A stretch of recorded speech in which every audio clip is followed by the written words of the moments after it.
All right. SPX broke out above the upper trend today, heading to a test at like 53.63. Uh, First thing in the morning, we have ECB rate decision. We've got jobless claims, and then we're gonna have balance of trade, non-farm productivity, and labor costs. Labor costs were fairly low in the quarter one, but for quarter two they were extremely elevated. So we'll see how that data comes in. Obviously, the ECB decision is going to be a big deal, right? If the EU cuts rates ahead of the US, that's going to substantially impact the USD euro pair. It's also probably going to impact US yields pretty significantly as well. And the chances of them cutting are pretty high. Some of the odds of the cut pulled back a little with their most recent CPI print because it was slightly elevated, but I think like Euro fund futures are pricing in like it's like 70 or 80% chance of the central bank cutting rates tomorrow. So it's pretty high, right? And like the European Union already had uh a decent like amount of economic contraction, and their inflation has been largely trending down like across the board, not just headline but core as well, which is the opposite for the U.S. Because we've done so much deficit spending. Kind of topped out right around the peak of the bull confirm there. Just coming short of the prior high on ES.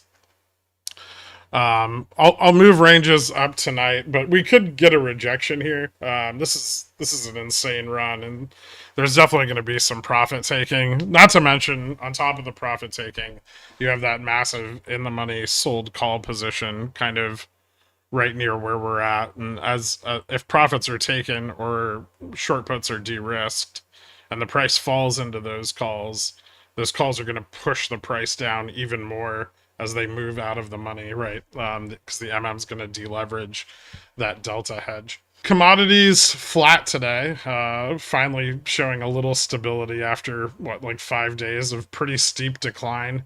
We have, and this is probably largely dependent on China's balance of trade, which we're going to get tomorrow, and the EIA stock levels that we got the print on today. Not quite as bearish as the drop in diesel consumption would indicate, but still, we have decent stockpiles right now, and so things are going to really depend on what OPEC does over the next like 6 months. We are hitting summer, and seasonally, we should start to see energy prices climb.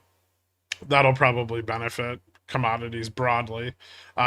We did see a bounce back in copper, silver, and gold. Currency risks elevating again with central bank decisions coming up, especially BOJ and EU. So probably start to see gold move back up towards that 2400 range. Probably see copper moving back towards like 47. Dollar didn't break back above the failure of the trend, but it's fairly close. Yields continue to decline and lost a lot of ground today. We got the 10-year now breaking below 4.3, although the 5-year is still above it, and the 2 years 4.7.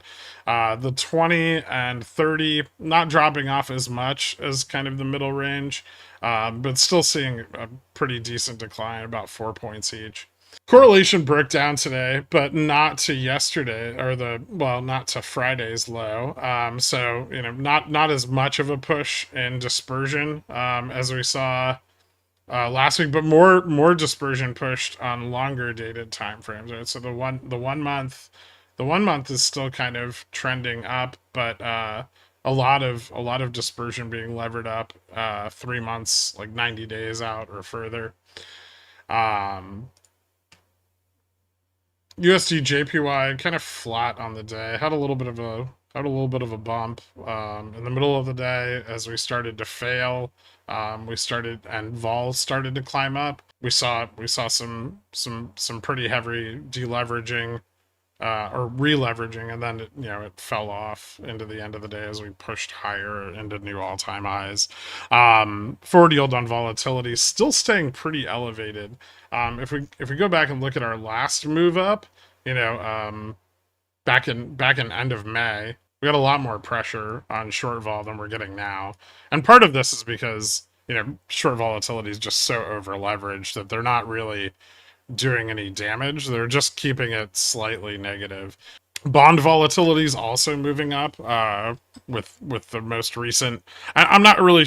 I'm not. I don't really think it's like demand for bonds. I think it's more bought to close, right, on short positions in bonds, which might be scared that the U.S. moves closer to a rate cut with the incoming data over the next few days. Don't forget, we still have non-farm payrolls on Friday. Skew is picking or dropping pretty rapidly, so we're seeing a lot of tail risk hedging, despite the fact that indexes are going higher, right? So we're seeing more and more out of the money puts being bought to open. And we're seeing skewed decline, which maybe mean that somebody expects this whole thing to correct. S&P 500 stocks 37% above the 20-day moving average. VIX correlation dropped or moved more positively again today. 33% yesterday, 32% today.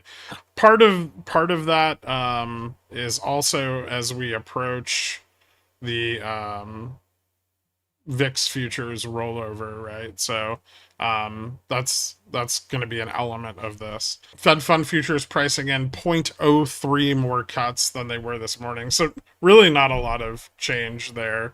I guess we're getting a little closer to that midway point where the markets are projecting 1.5 cuts for the year, for the remainder of the year. But who gives a shit? I don't know. I mean, I just don't think it matters that much.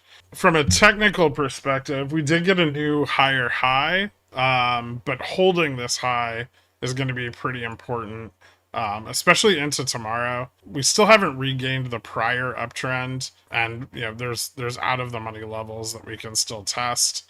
I think there's kind of a longer term trend right here that we still haven't quite tested, and I'd like to see a test of that at least before a failure. So that puts us around 53.63, which is roughly where we would expect to test if ES hits the top of its trend as well. So that looks like fairly congruent at least.